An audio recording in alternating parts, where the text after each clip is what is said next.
Give me a D and a G. It's the Dawg and Gus Show. It's the Dawg and Gus Show.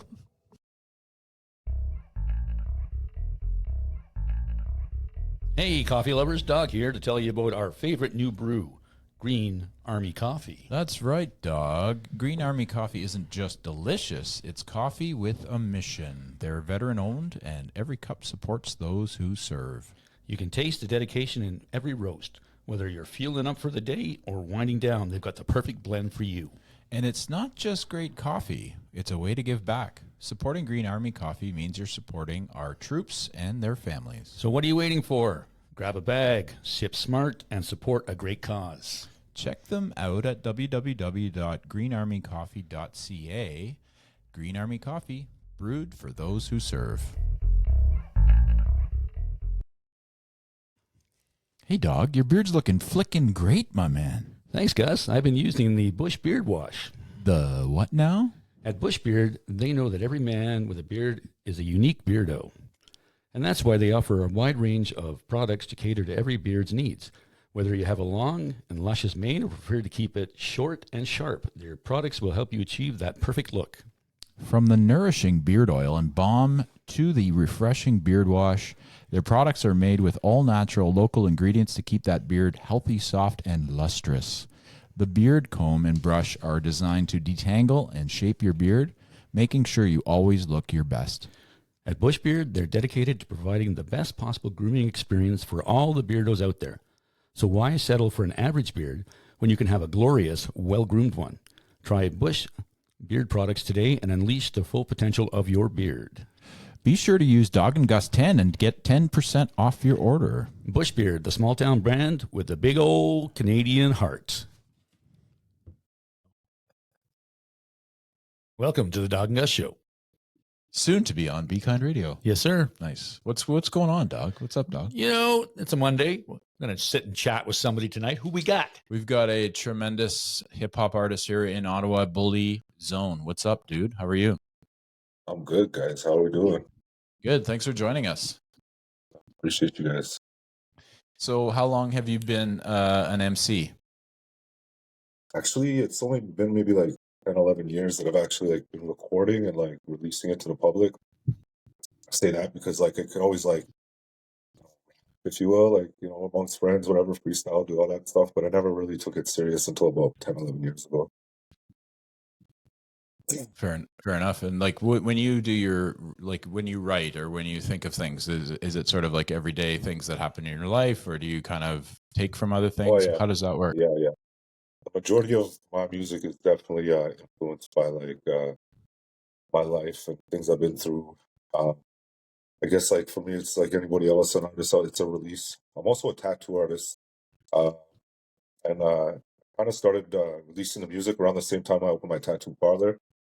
And at that time, I was selling jewelry and grills, so I kind of like started doing the hip hop music just to like get the attention of the hip hop community, you know, so I could like sell some grills and do some tattoos on everybody. That was the angle there. I never really like aspired to be like a rapper. I never even considered, even now that I'm like fairly well known for it in my city, like I still don't like if somebody like titles me as like a rapper as the first thing, I'm like, oh, I feel like that's like a few down the line, you know what I mean? But definitely proud of the accomplishments I've done, and like I've done a lot for the community too since I've been on the music scene. So I feel like I've added my touch to the hip hop community here in Ottawa. For sure. Cool. Tell us a little bit about that community. How tight is that community? And how extensive is it? Because, you know, not a lot of people know.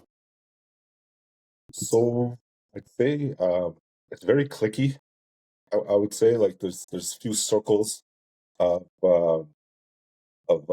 artists, but for the most part, I feel like everybody kind of like eventually bumps into each other at the shows or this that. I believe like within the cliques, it's very supportive, and I feel that Ottawa itself, like the regular folk, if you will, like not the artists, like they don't necessarily support it as much as the artists do. So you'll see like more of the artists at the other artist shows than actual like just regular folks, if you will. You know what I mean? So it's fairly supportive, I would say. Well, it seems like that, and even when we go to any show, really, Yeah, in Ottawa. yeah. You'll always. I don't think there's been a show that I've gone to that I haven't bumped into somebody from another band at that show, and I'm sure it's Yeah. exactly the same in the hip hop and rap community as well. Although when Absolutely, you absolutely. say clicky, that's kind of the hip hop world, period. You know, like that's kind of, there's always been that little Yeah, thing, right? yeah, no, absolutely. Um, and yeah, it's to be expected, right? Like everybody's got their circle preference of people they work with, um, people who they work with more, and that's just personal preference. You know, you get comfortable with a certain group of people, and you with them, you release music with them, and there's no problem with that at all. No, it makes As sense. long as we all have a common goal, you know, just make some beautiful music, you know. Yeah, exactly. Yeah, exactly. It's not like the East Coast, West Coast. I think we're of the same age, so we know those days. We don't have an Orleans Canada rivalry here. Well, you might have like a Barhaven. Believe it or not, there are some little bit of Yeah, trouble out here. You know what I mean? Like it's gotten pretty crazy, like in the last few years, which is like unfortunate. But I also believe that those people are not like actual like artists. They're maybe like affiliated or whatever the case may be, or maybe they're just fucking jealous or something. You know what I mean? So there is like a little bit of violence within the community, but I don't feel like it's artist on artists. It's just maybe like the people that are around the affiliations. yeah, which is crazy to think in Ottawa, right? Like I mean, there's been affiliation here, I think, forever, but it's definitely more so now Absolutely. as we've grown, right? Like, I mean, were you raised here in Ottawa? Yeah. So I kind of like bounced around, but like I grew up with my mom, kind of like housing. So I was like in like Donald, Draper, Ramsey, like stuff like that, you know. Yeah. When I was about 18, I did a bit of time. So that was like my release from the nest, you know what I mean? So I did a couple years in the side and then I got out and I just like have been on my own, well, make it sound sad, but like 19, 20, like, you know, that was it. The hood, just on my own, what I do. I was about like in my late 20s when I decided I wanted to actually take tattooing seriously. So I took an apprenticeship then. Maybe 5 or 6 years later, I opened my own tattoo parlor, about 10 years. That's cool. It's Was that like a, you know, I'll tell you my story, because I went to jail too, and it actually saved my life. And I don't know if it was the same thing for you, but it was a situation where I couldn't open the door on my own and leave. And I had like this epiphany, like I was just like, it fucked me up so bad that I was no longer in control, that I had to figure it out. And then from there on, I've been like, that's my focus has been way better. Would So you I feel agree? like when I was younger, like I feel I was too young. My brain wasn't maybe mature enough to even acknowledge that as smart as I thought I was.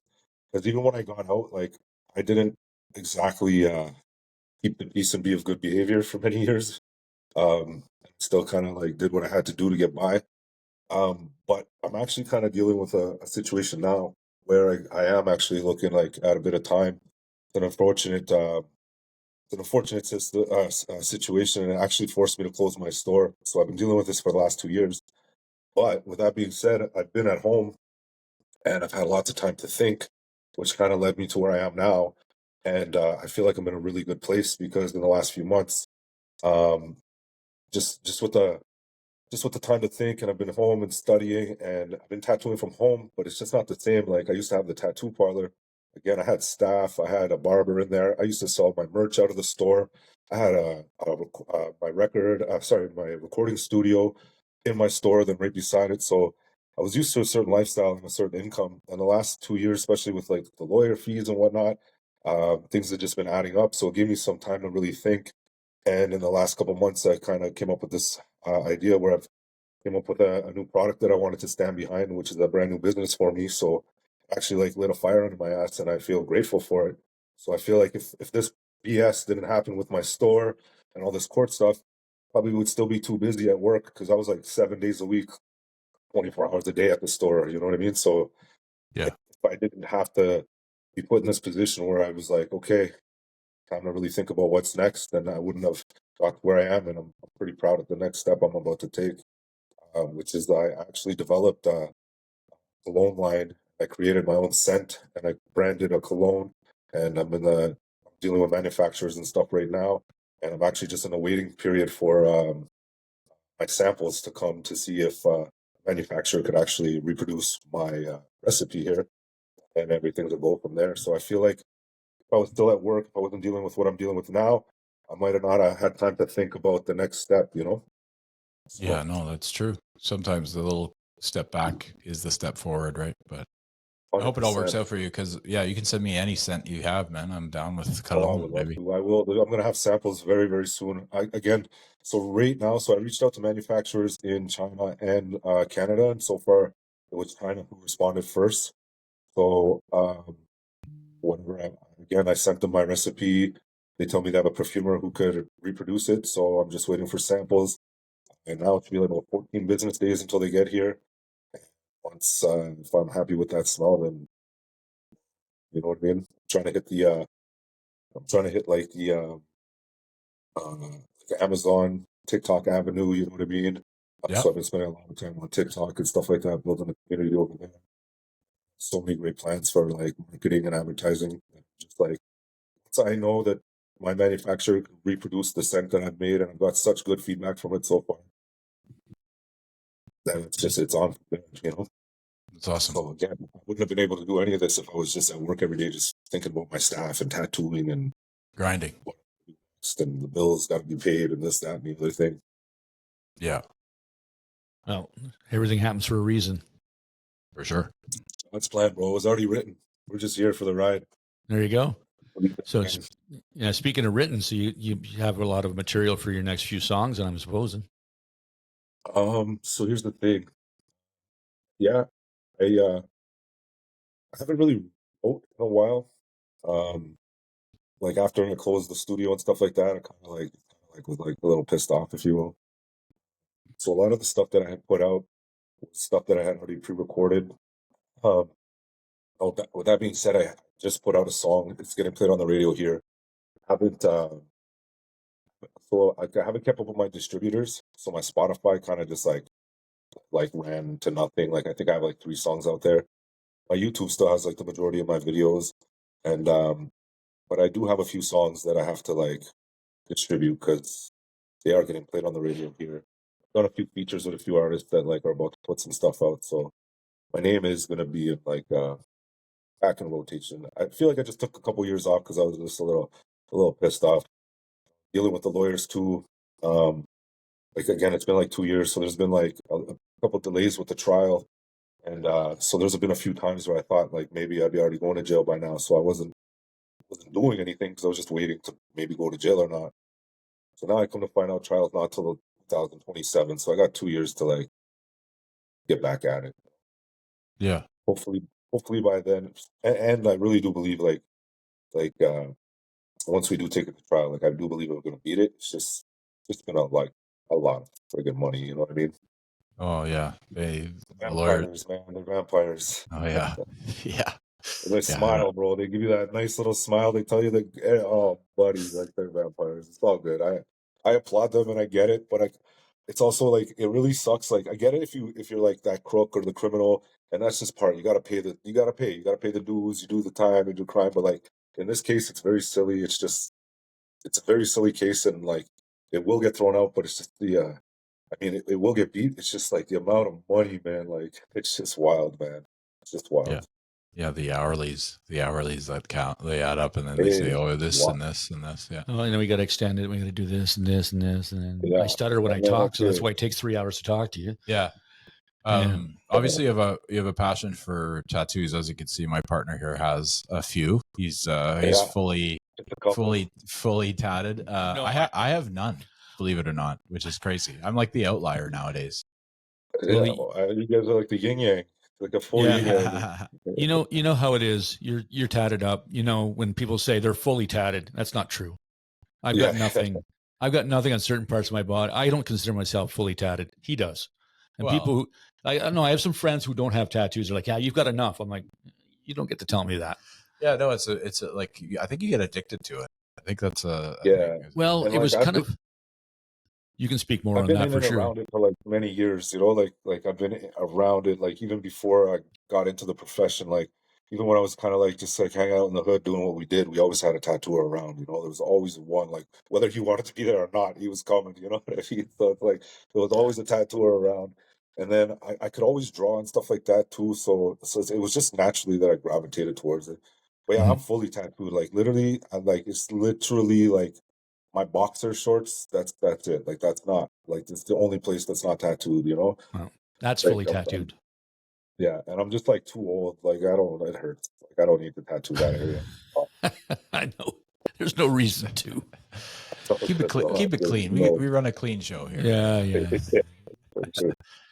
I was actually talking. I am going to get one, and I have an idea, and it's simple. But it's just my mother wrote my daughter's names, and I want my daughter's names on me with my mom's writing, because once my mom goes, then I can always just remember like she wrote this, right? It's just my mentality about that one. That's what I think I'm going to do. That's beautiful. You know what else is like is a thing nowadays? So like you could even get your mother to like say their name and you could attach that sound clip to your tattoo.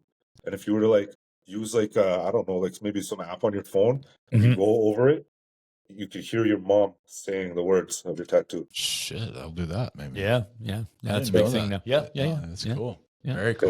Yeah, And it's just it's a crazy the matter stuff of they're like doing. yeah, it's like symmetry too. Like it's like you get one done, it's like, okay, well I got this one done, I need to get this done. You know what I mean? I can't have one. I know there's people out there that have one sleeve. I was looking going, no, can't do it. Then I get the one hand done. I'm like, got to get the other hand done. I can't just leave a And that's hand. it. That's just the human mind. That's the way the human mind works. On Yeah. the majority of people, they like to see symmetry. So it's like they get that one tattoo. Sometimes they only really want that one tattoo, and then they kind of see themselves in the mirror and they're like, "Oh, it wasn't so bad. Now maybe I could just balance Mhm. it." And it is actually like just kind of like the psychology of the brain. Mhm.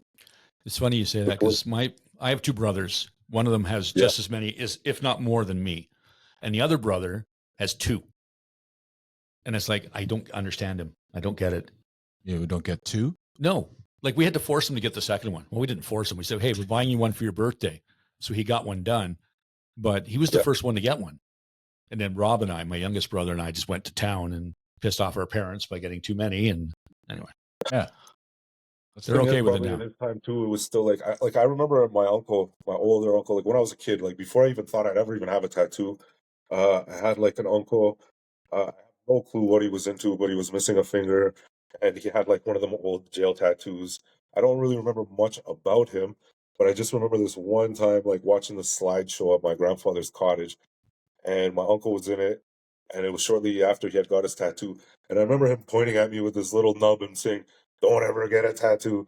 This is for criminals and pirates or some shit like that." Mm-hmm. And then, like later on in life, I'm fully tattooed, Yeah. and I never really got to find out if he was a criminal or a pirate, but he was definitely fucking missing a finger. Let's go with pirate. Yeah. Yeah. Yeah. More fun that way. Yeah, exactly. Yeah. What are you listening to these days? What's like turning your crank as far as tunes? Honestly, like I still listen to the old jams, man. Like if like a lot of times, like I listen to music that I'm working on. Because I've been around music so long, like I really can't even appreciate silence now. So like if I take a drive, like sometimes if I'm alone, I will not put any music on because I'm like, cool, I don't need to hear nothing. But with that being said, like I find myself just gravitating to the old stuff. I like Pac, I like Jay-Z, uh, Nas is one of my favorite artists. Um, Now for like the newer guys, I really like Gates's music. I really like Gucci Mane. But again, like I find like I just and now too, like so all my life, like I listen to hip hop music. Like I don't think I ever listened to anything else. The first stuff I listened to was say like Run DMC and fucking Aerosmith, and then like Cypress Hill, like Insane in the Membrane, and like Will Smith. I'm the DJ, he's a rapper. Like back in the day stuff. And so I never really listened to like any other stuff. So I found like I literally just learned about Nirvana. Just started Wow. listening to Nirvana like 2, 3, 4 years ago. Bump Nirvana every now and then.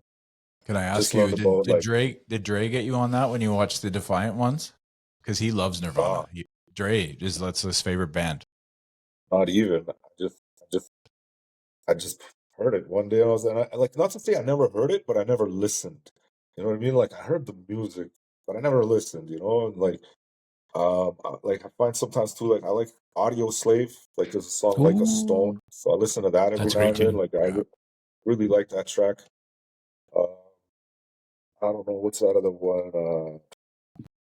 Lightning Crashes, perhaps. Ooh, that's a So, good tune too. Yeah, by Live. yeah, Yeah. so I don't know, man. I find myself listening to like those kind of tunes these days. That's interesting. Yeah. I like that Yeah, you said Nas is one of your favorite artists because he's one of my favorite artists.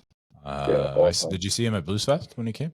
I did, yes, sir. I Yeah, it saw was him. Wicked. that was a bucket list for me. He was so good. He was like Yeah, I found his performance was amazing. Just like the way he went with the crowd, and I thought he was excellent. no, it's professional, man.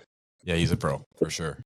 Well, for me, it's Ice Cube, then Nas, and then I get into the others. I've got many. I like Biggie and Pac. Obviously, I like them both. But yeah, those are the days, man. I was in that age. I think we're similar in age, so it definitely Yeah, was the time in the '90s when the hip hop was at its best.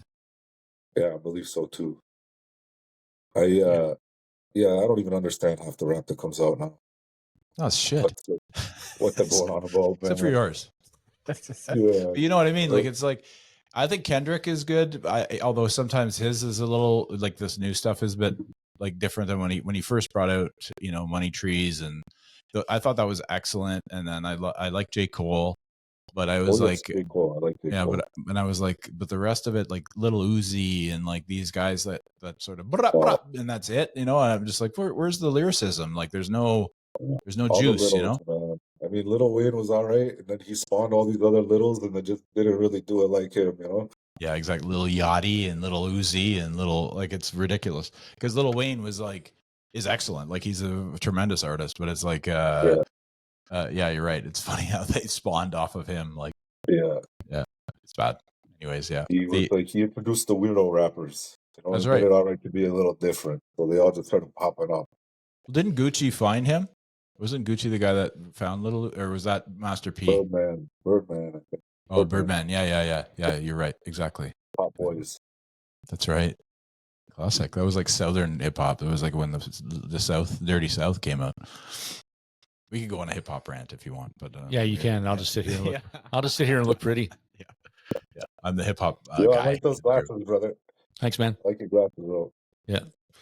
Yeah. So yeah, Gus is really a big fan of hip hop, and it's nice. It's great that we have a place for hip hop in this city. It's like I'm getting really tired of people telling us that Ottawa is a boring place to be. They're bullshit. It's a bunch of crap. We got so much talent in this city that you can go out and see. You just need to go out and see it. Yeah. Yeah, that's the Instead of thing. sitting They on just your don't go out couch. and see it. Exactly. Yeah. And like, I don't know whose fault that is. Like, I feel like also a switch that happened within the community or I don't know if it's the same with like the bands or whatever. But nowadays, like these fuckers will throw a show, but then they expect the artist to sell the tickets, which is like, I mean, I get it, like depending on who's coming, but like I remember days when I used to walk around downtown, there was club promoters promoting shows, handing out flyers, selling tickets, like that was their job. And they filled the club. When you showed up to the club was full. So it's like it's hard enough to like I get it, like, oh, you have your circle that'll come and support you. But like a lot of these artists or whatever, like they got day jobs, they got families, they can't be really putting in the footwork, walking around trying to sell tickets. Like so I feel like that's something that changed and it also actually affected the outcome of like the crowds and whatnot in these hip hop shows. Because you Makes don't sense. see it no more. And artists like they get offended. They're like, man, so I gotta go write the song, pay the studio time, pay for this, pay for that. Sometimes gotta pay you to be on the show. And you want me to sell the tickets? Like that's just it's crazy, you know? Yeah. So I It's feel not. I like don't think that it's needs to just. change. I don't think it's just the hip hop community. No, it's all of them. It's not just. Yeah, it's pretty much all of them now. I think you're right. There was some kind of shift into all of a sudden the bands are responsible. It's like and like you say, you're already doing enough. You're recording. You're doing this. You're doing that. You're doing this, and then you have to. Yeah. Well, plus social media, you're doing all of the Yeah. all of Exactly. like you're trying to brand yourself. You're trying to, it's just a big bag of stuff to do for these, like these local artists. Yeah. You know, yeah, it's a shit show. So, How did you get it? Like, how did you get into making music? Did it just sort of come, like, obviously you said you were around it, and then, okay, so like, when it actually came together, so I had a friend who had a cousin move from the East Coast. This guy goes by Duppy. He was an artist. He still is. He raps. Now, prior to that, I had met some younger guy at my gym who was covered in tattoos. Turned out one of the artists at my store did tattoos did his tattoos. So we became buddies at the gym. See him, just say hi, bye, whatever. Turns out that kid was a rapper. I don't remember his name, fortunately. But when my buddy Duppy had came by, he was looking for a place to record. So I asked the kid at the gym. He directed me to a place.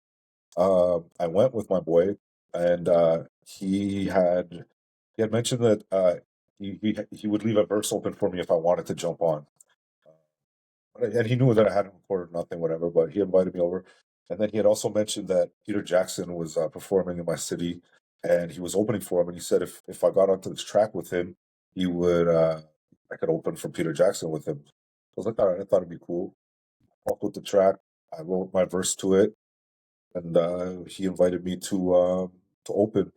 But the same night after we left the studio, he sent me another beat, and he was like, "Write a verse to this, and let's do another feature." And I really liked the verse. I ended up writing a whole song to it, which was my first ever single. I took it down now just because I had a few characters of interest in my videos, and detectives asked me about them a couple times, so I just felt it was time to take the videos down. Um, Yeah, so with that being said, yeah, so it just came like that. Now, around that same time, I was opening my tattoo parlor. And again, I had no real intention ever to become a rapper, and I had never had social media prior to this. So about 10 years was my first introduction to social media. I never had Facebook. I never did that kind of stuff. I never had a real phone, you know what I mean? So I was really changing my life and trying to move into a new avenue. I'm learning about all this social media stuff. And I started following people, and I had this friend of mine who I used to know from like back in the day, who was always a rapper. So I find him on Instagram, I follow him, and I see that he's following a couple DJs. So I start following these DJs. Well, sure enough, shortly after I follow one of them, I guess my friend and this one DJ were not on good terms anymore. So I have this DJ kind of like chirping at me in my DMs, and I was like, "Bro, like you're taking this too serious. Like I don't know you, I don't know your problems. I was just adding people." And then well, he was kind of getting a little rude, so I don't know. If I kind of might have got a bit mouthy too. Whatever, we left it at that. Sure enough, I go to a hip hop show shortly after. I bump into this guy. I guess he kind of like asked about me or checked up on me and found out that I was a legit guy. This guy happened to be a DJ that was spinning on the radio. He's like, "Man, if you have any songs, or if send them my way, and I'll play them on the radio." Just so happened to have that one song I made, so I sent it to him. Got radio play. It got a bit of buzz. People started liking my stuff, so I just kept it going. And pretty much every song I ever wrote, I sent it to him. He slapped it on the radio, so it just kind of snowballed from there. Plus, I had the tattoo parlor. A lot of people thought that was cool. I was doing the grills, so I was actually like then I was doing a lot of content. So like I was actually like making waves and like just getting myself out there. I did a lot of research on like the local rappers in my city, and then I would go to shows and I would just like go up to every single one of them, introduce myself, tell them like, like you might not know me now, but you're gonna know me. And then sure enough now, like I know everybody, everybody knows me, So it worked. So kind of that was it. That's how I got in, and I just kept the momentum going. Just stuck with it. no, that's good. That's the way to do it, man. Pound pavement. exactly. Just keep going and going and going. Don't take no. Well, I Yeah. shouldn't be saying I that. You remember should be too. saying that. Yeah, so because my name was BullyZone, and at first I didn't really have content. Like I didn't like I don't even know. I had a few songs and was building my store, but like I didn't know nothing about socials, and I had like a pit bull at the time, so I would post pictures of my dog. So a couple of times I remember going up to like some of the rappers, and they'd be like, they didn't know me, but they'd be like, "Yo, you're pit bull, you're the bulldog guy, whatever." I'm like, "No, no, it's BullyZone. You'll know it right one day." Sure enough, they all know me. That's right. That's right. Good job. That's awesome. I love hearing that stuff. Yeah, you do. And the name, where'd the name come from? So, so, so I guess you know when you're inside, like they call you by your last name, right? So I was inside with a few of my friends that I grew up with when we were younger, the same time I was talking about. And when we got out, we had a habit of calling each other by last name, but I didn't like it. Man. I would take offense, so I'd be like, "Don't call me that. Like, don't call me that," you know. So my last name starts with a B. So then, like, I don't know where the Z came from. I have no clue. Like, sometimes you can't choose your nicknames, but the homies used to just call me BZ. Going from my last name to BZ. So then for years, like 10 years of my life, I was known as BZ. And then when it came to doing the music, I was just gonna come out as BZ. But turned out there was a rapper in Montreal who was going out by BZ, and I didn't want the confusion or whatever the case is. So just sat a couple of nights with the homies and just trying to brainstorm, and like nothing really was making sense. And then somebody said BullyZone, and I liked it, so I was like, "Yo, that's the one," you know. So Yeah. that's Well, what it because was. and you had a pit bull too, so it kind of made sense, sort of, right? Yeah, I mean, I guess. I mean, And you're I didn't put them together. You know what I mean? Like I just no, kind of had that with my dog. You know what I mean? yeah, So I didn't yeah, really put yeah. it together. No, But it's good, cool. It works out really but well. if I could, if I were to start over, and I almost feel like I probably could at this time because I feel like my distribution is ran out type shit. So I would just come out as my government name, man. No shit, just come out as me. Way there, you don't have to copyright nothing because I've had people steal my likeness. I sold merch and stuff like this. Actually, like this cup, I used to sell stuff like this on on like my own website and then like sites like Redbubble and stuff. And other people stole it, were selling it, you know. So it's like fuck. I mean, it's Yeah, okay. Like other people are still buying it. It's still my face, but like you're not getting the money. can't really argue it, you know. So it's like if it was my name, then like I feel like I'd have more of a stand. Like although it's not copyright, it's like yo, it's my name, man. It's like me. Not only is Yeah, it my face, but it's my name, you know. yes, exactly. Well, it happened. Like that's the new world, right? Everybody steals everybody else's Yep. shit. Yeah. It's hard though Yeah. when you're trying to brand something and you're just like you have to go on you have to go into Google and Google it to see how many people have used it. Oh, there's nobody Yeah. using it. Great. Here we go. Yeah, there's no Dog and Well, I'm Gus. actually dealing with that right now because I'm dealing with trademark Sexy, right? lawyers for my cologne, right? So like it's like that. You have to see like who used these terms or like it's just like and like when and where and like if anybody owns it and like just that in itself is like an added like $600 cost, you know. When you Mhm. said you could literally just Google it yourself and find out if it's being used or not, but Yeah. you never know. It might Uh, not be used, but somebody could still own it, you know. So it's Yeah. like It's the same thing it's with finding that with websites too now. oh yeah. Because yeah. I'm Well, that's where it started, and then yeah, it's got yeah. Well, snowballed they in. buy the rights to they buy the domains, right? And then if you want to use that domain, You have to buy it. you have to buy it from them. It's ridiculous. I had a guy I used to coach in hockey who does websites and stuff on the side. He's like, "Yeah, man, I bought up the websites for your name for the radio station that we're starting." And I'm like, "Okay." And here I'm thinking in my head, "Oh God, I hope this doesn't go sideways." But so far it hasn't. But yeah, so he bought up two of them, and it's like, well, if I want to use those, then I have to go through him. Yeah, but Yeah. he's your friend. Yeah, At but least yeah, he's my It's like yeah. he's not going to fuck you over. I don't think. No. He just actually sent me some stuff last night. He started to build the website there, so it's looking pretty good so far. Yeah, that's cool. Yeah. What do you like to do in your downtime, bro? I don't really have much downtime, like in a sense. So in the last couple of years, without being at the shop, um, it sounds so super silly, but I became like a Pokemon card vendor and collector. And to be perfectly honest, believe it or not, man, it's lucrative. And it just so happens we're in like a bull market in Pokemon right now.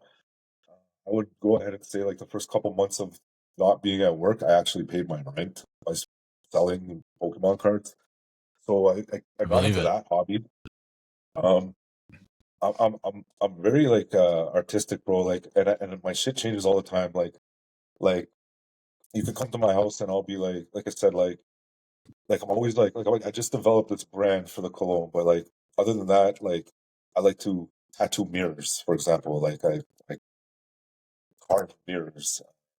Show you an example. Hopefully nothing falls, but like always just doing something. Like I found ways to like repurpose like Pokemon things, like the tins that Pokemon come in.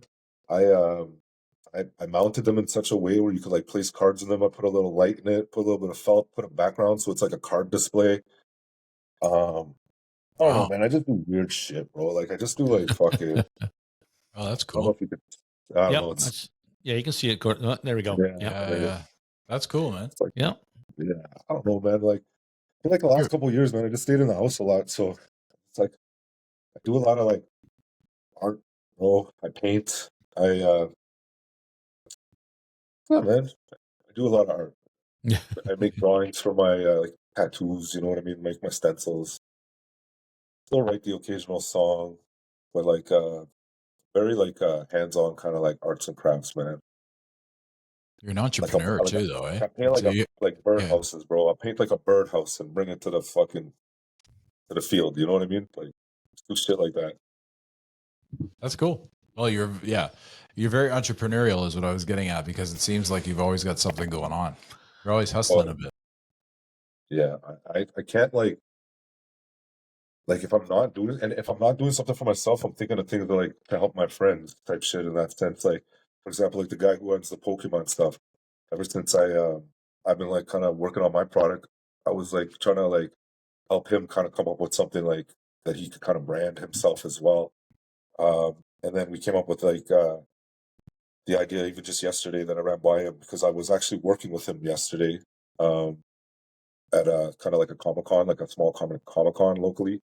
It's called Geeked Out, and a few people came up and they asked if he had like binders that you could put the cards in.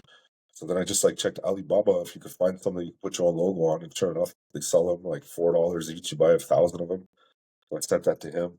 So it's like my mind is always thinking of like ways to like just make money. I guess I don't know, man. I was broke as a kid, man. I don't want to go back there. You know? I find that's a lot. Like I know a few tattoo artists because I've been tattooed, and my main guy is like that too. He does the tattoos. He has a shop, but he also does fishing lures, and he does he does, and they're some of them are just incredible. I don't fish, but it's like fucking some of them are just like wow, that's really cool. And he also does the airbrushing and stuff too, right? Like for motorcycle, he's Creative, done some man. motorcycles, some helmets. He's Guys, I even even done. wrote a children's book. I wrote a Huh? children's book. You can find it on Amazon. It's called My Wee Tiny Bundle. Like I've done like I just do lots of things, man. I Cool. illustrated it myself. I wrote it myself, and well, sorry, I found free images online to illustrate the book. Um, I put it together myself. Like, yeah, so I'm like, I'm always up to something, man. I like to read. You know what I mean? Always doing something, man. What genre do you like to read? What More so like documentaries. The last book I read, well, not documentary, like factual stuff. Like Biographies. the last book I'm reading is like Canadian colonialism. And then the book before I read that was like the Wu Tang's Enter the Wu or the Tao of Wu. It's the Jez's kind of memoirs of Wu Tang, and that's also him. Like he's a monk now, so kind of like his kind of like journey. You know what I mean? And him putting Jizza. all into Jizza did perspective. that one? Yeah, Tao of Wu. Yeah, yeah. He's like a nuclear physicist too, or something. Like he's like a Yeah, they teach genius. it like yeah, yeah, they teach it whatever. In NYU or Fucking whatever. community. Yeah, exactly. That's They're crazy. actually They're so touring. They're doing smart. the last tour. Yeah, they've been smart though. Like they're just yeah, they were on it for a long time, man. That Brotherhood stuff, or what is it? The what do you call it? The Brothers of Islam, like the what do they call it? You know, when like the mathematics, the daily mathematics, like they Yeah. practice that stuff so much that it like they believe that they're godly. You know what I mean? So it's like if you believe it, man. Eventually, you're there. You know what I mean? Practice it enough, you're there. Well, there's These guys have practiced it for so long. exactly. There's the member who is the god. That's his nickname. So like he's Yeah, so it's yeah. I love Wu Tang. Wu Tang is there's nothing like them. There's just like yeah. that's the They're like about the to do their whole last tour. yeah. I know they're coming to Montreal. I think and Toronto. I think both. That'd be something I'd be very interested in seeing. But I have to see how much it is. I'm down with it, but you know what I mean. Seems to be a lot of that going on. $1,000 a ticket. Oh for like man. 3 seats. Yeah, it'd be crazy. Well, Montreal might be cheaper, but Toronto for sure, $1,000 Yeah. easy. Seems to be a lot of like last tours going on. Like if they're doing one, there's a couple other Well, bands. they're fucking RZA's 60, so Yeah. it's like, you know, Yeah. like, Oh no, it's not fair. like, It's fair. I mean, meth is I think 50, so I don't know. Like he looks great. He's been hitting the gym real hard, but you know what I mean. Like it's, Sure. I think Method's probably my favorite. I like them all, but Meth was always Yeah, my. Method Man, actually, I didn't mention him. He's actually one of my top 5 numbers too. Probably Yeah. like number 2 or I 3 like- for me. Oh yeah, I love him with Redman too. Those two together are sick. Redman's ridiculous too. Ridiculous. Yeah. Reggie. What if you were to have when you did a live show, did you have any rituals, like pre-show rituals that you would go through? No, bro. I swear I'm so nonchalant too. Like I never like so the last few shows I've done like sorry, start on. Also in a group called KGs. So when I had my studio, I had started a label, Stay Platinum Records, and I signed an artist, Flocko, Flox. We did an album called Full Extraction. While he was creating that album, him and we actually did a couple songs together. They actually slapped, so we decided to work on an EP, call ourselves KGs. So the last few shows that I've done have been like as the group. So the last show we did, we opened for Slick Rick, we opened for Tony Yayo, Lloyd Banks, just a bunch of big heads. And no, I never have no ritual. I'm always like never nervous. Like I don't even like really even think about it. Whereas like Blocks, he's a bag of nerves. He's always worried. He'll call his wife telling her he thinks he forgot his line in his bars or some shit. But no, I'm never really no ritual. I'm just cool, man. I go and do my thing. One thing I do need, and maybe this I like it, which may or may not make it or break it, is sunglasses, man.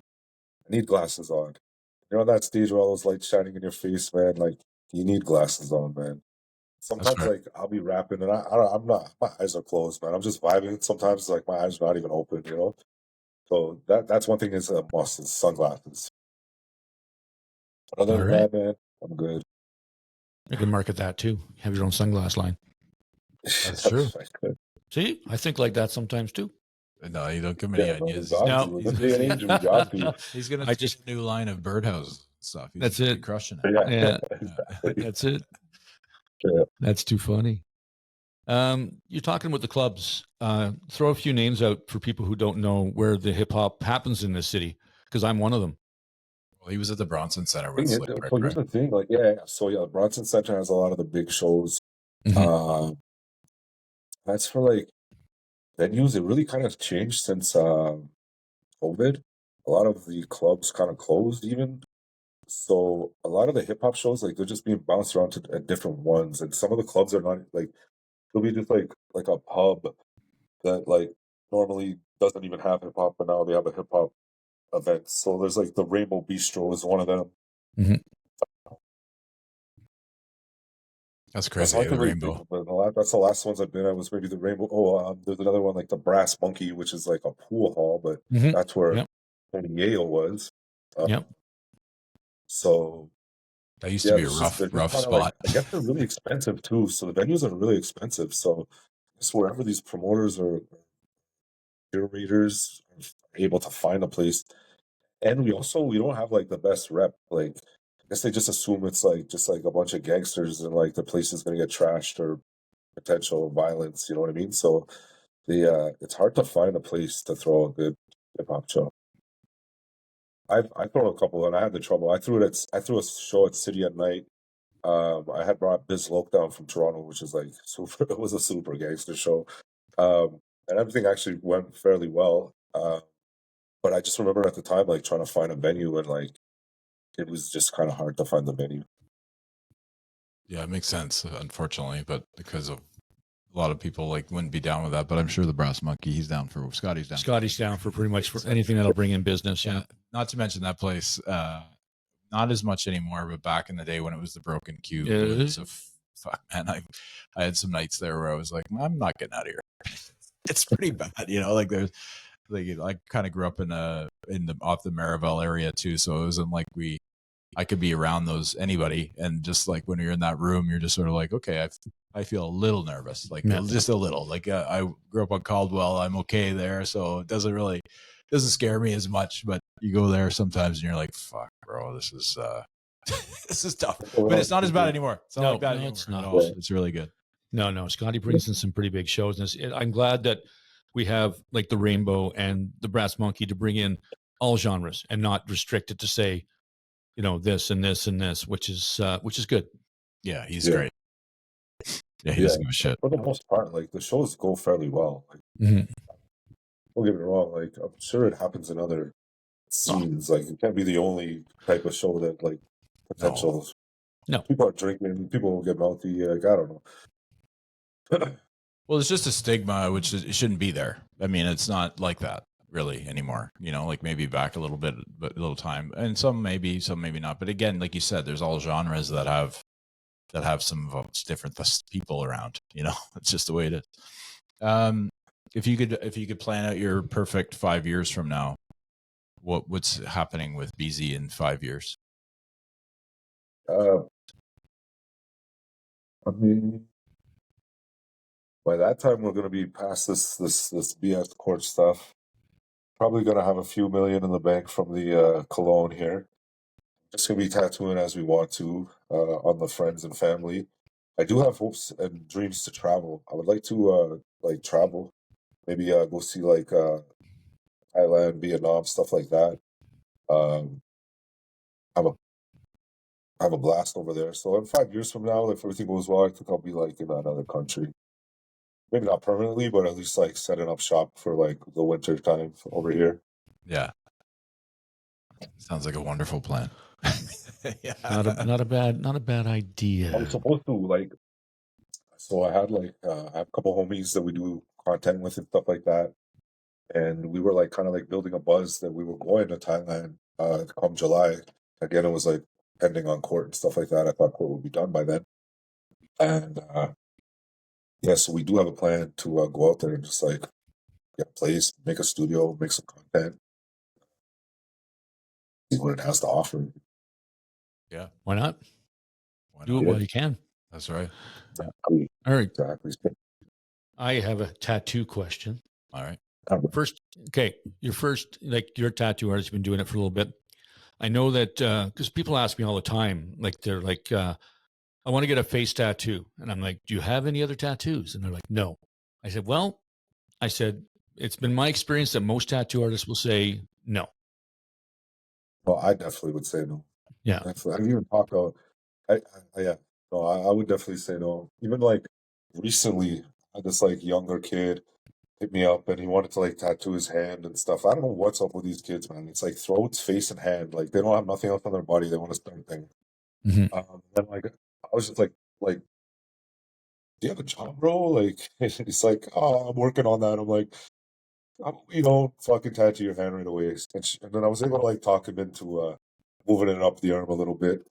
And then there was another time where like in my store there was a girl or whatever, and she wanted to get like a huge heart on her face, and like I was like, no, I don't want that to happen. And on top of it, she was asking like the apprentice in my store to do it, and I was like, no, it's not gonna happen. And then she got like super mad at me, and I guess it turned out like she had been like she's trans, and then she was like, I made these decisions with my body. I know exactly what I want on my face. And I was just like, I respect your decision, but like, please respect mine. I don't want this guy to tattoo a huge heart on your face. Go somewhere else, And again, she just started barking at me, and like I just didn't let it happen, anyways. So no, I respect the profession. I also respect the people, And it turns out, like without even knowing, I actually knew this kid's mom. And then she I used to go to high school with her, and then she messaged me after to thank me, and she's like, "Thank you for not tattooing my kid's hand." And I was like, "Oh, geez, I had no clue that was your son." And welcome. Yeah.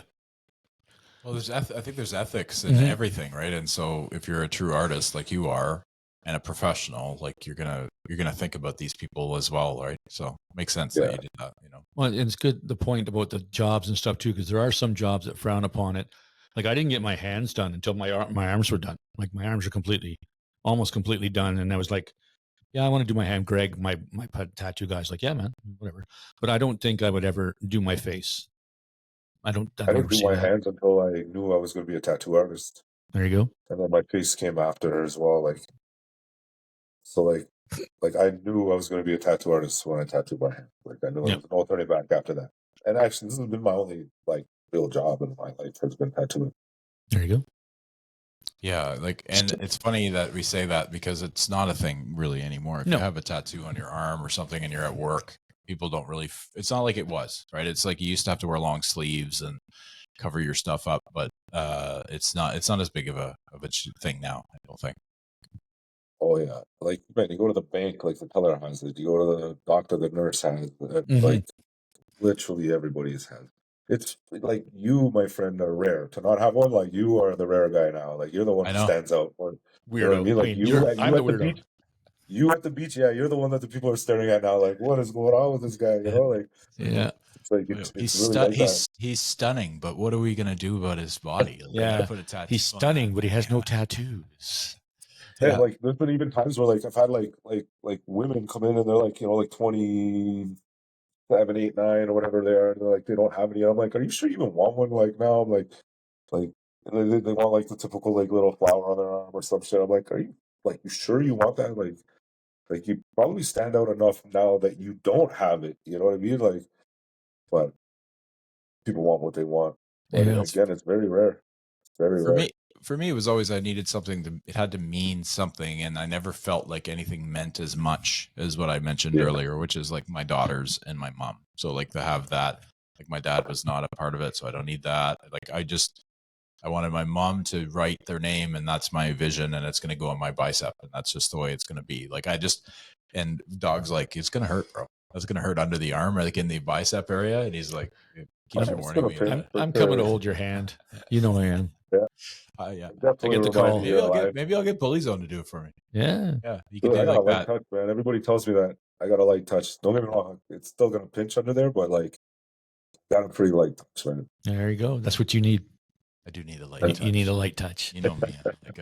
Your pain threshold is bullshit. I'm just teasing, man. Stop. Yeah, no, I like to be macho, but I'll probably cry for sure. Yeah. And I'll be there to take pictures. That one, even though you got the one. So I feel like you might get some others after that. I might. Like, okay, now I know what I'm up for. Yeah, exactly. Yeah. Then I can get some for my brother who died, and like, there's always something. It always had to mean. Your Cleveland. In my head, it was like Cleveland Browns logo on your forehead.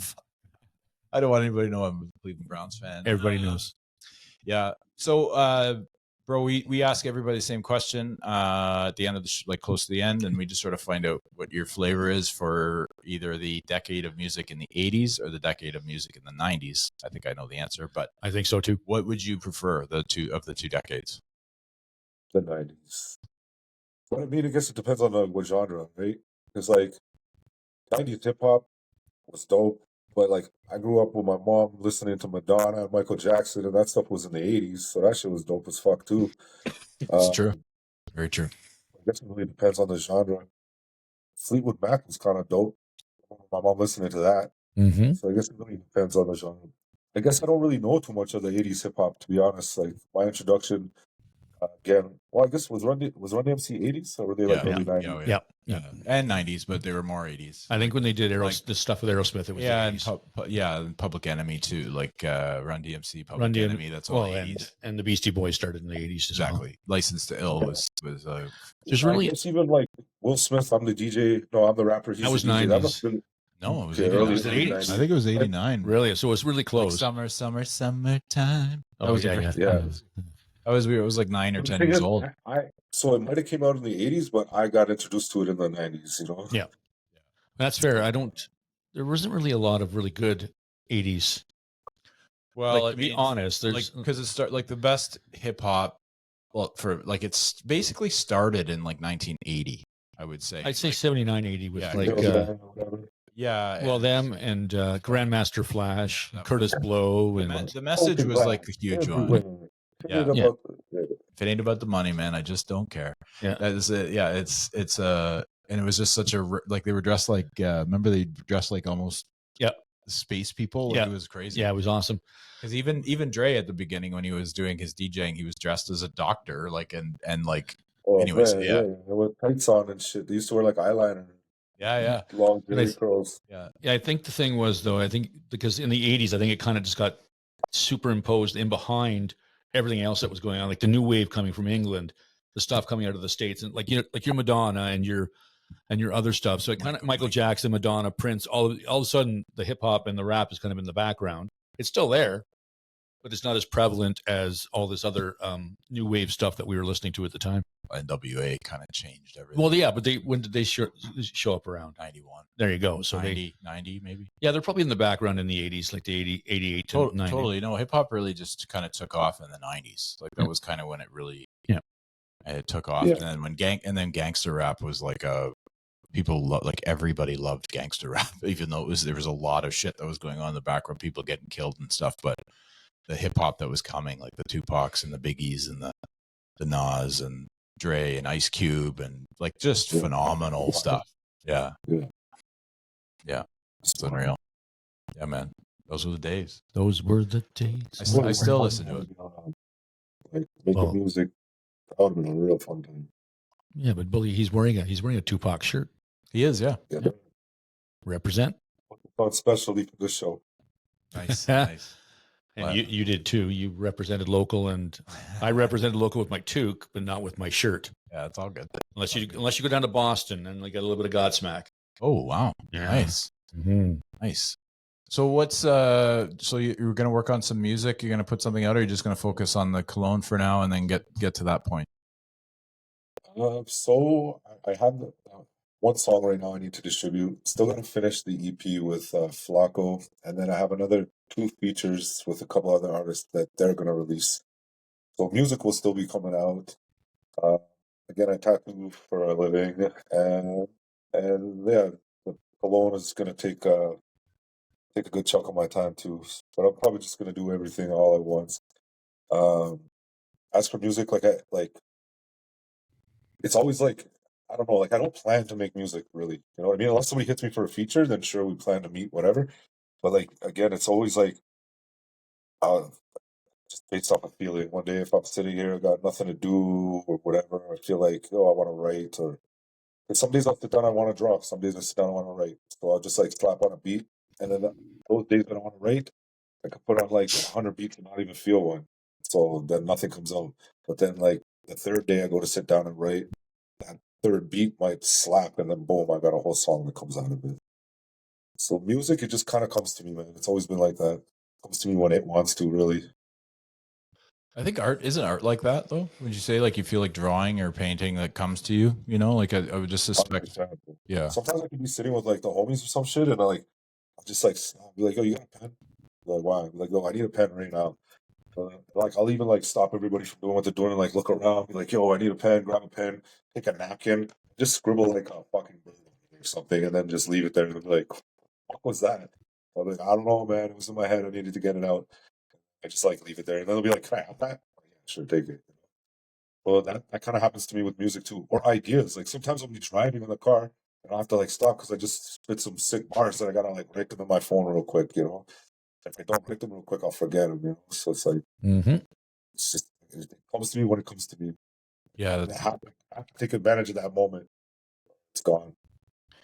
Yeah, because we've heard like you hear like Keith Richards, like who's Rolling Stones, wakes up in the middle of the night after a dream and writes Satisfaction. You know what I mean? Like it's just like these artists that have like it's Right, it's right when you wake up.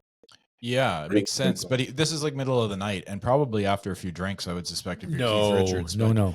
And maybe some other extra No. curriculars, heroin, whatever. Anyway, so he'd be like fucking pop up, and then I'm gonna write Satisfaction. He writes the riff and the song, and then the next morning he goes to the guys and is like, "Oh, I wrote the song this morning at 3 a.m. and went back to bed," and it's like one of their biggest songs. Yeah. But that's artists. That's an artist thing. Like it's like you said, it's a creative output, and when it comes, you know that you need to do it because it doesn't come all the time, right? Yeah, exactly. Yeah. Well, listen, man, we really appreciate you joining us for a chat. It was great chatting with you, and obviously we'll follow along from everything you're doing, and Appreciate you guys having me, man. yeah, look forward to catching up with you in live and in person, man. Get some Sounds of that good. cologne. Yeah, I want some cologne, bro. Whenever you get a little. I'll send some. Once I get the samples in, I'll actually send some. You guys can do a review. I can take it. That's one thing about me, man. I know how it is. I put out music. I don't expect everybody to like it. I put up cologne. I don't expect everybody to like it. But so far, so good. Yeah. Is So it far, so good. floral or woody? It's kind of a sweet, musky, smoky. Oh, I can't. that's something that For the lady. I'm feeling that. I like that. I like that, man. Exactly, man. So Cool. far, and like some of the people who I've shown, like I was like, oh, like like they're really good friends, but like they support me, but they also would like any chance that they can to like let me know I'm kind of fucking up, they will. So I've had those ones, and I shared it to them. I'm watching their reaction, and once they spread I see their look. I'm like, they like it, Mm-hmm. So literally, and even yesterday when I was selling the Pokemon stuff, I have one of a regular dude who kind of follows me on TikTok as well, and I had mentioned it, and I said I wanted to share it with him, so I brought it yesterday to the show, and he told me like he's like Bully, like I'm your friend. Please don't be mad. He's like, I'm going to give you my honest opinion. He's like, I know you will only respect me if I give you my honest opinion. So I know you've had good reviews, but I'm very picky with cologne. So just be prepared. If I don't like it, I'm going to tell you, okay? And I was like, bro, I could take it. He smelled it. He liked it. He even came on my live earlier and said, "Oh, my jacket still smells good from your cologne," and I was like, "Love it." That's sick. I love that, man. Yeah. Right on. Good for you. Just stay with us for a minute at the end here, and then. But again, thanks a lot for your time. Sounds good, man. Dawg and Gus, Dawg and Gus, Dawg and Gus.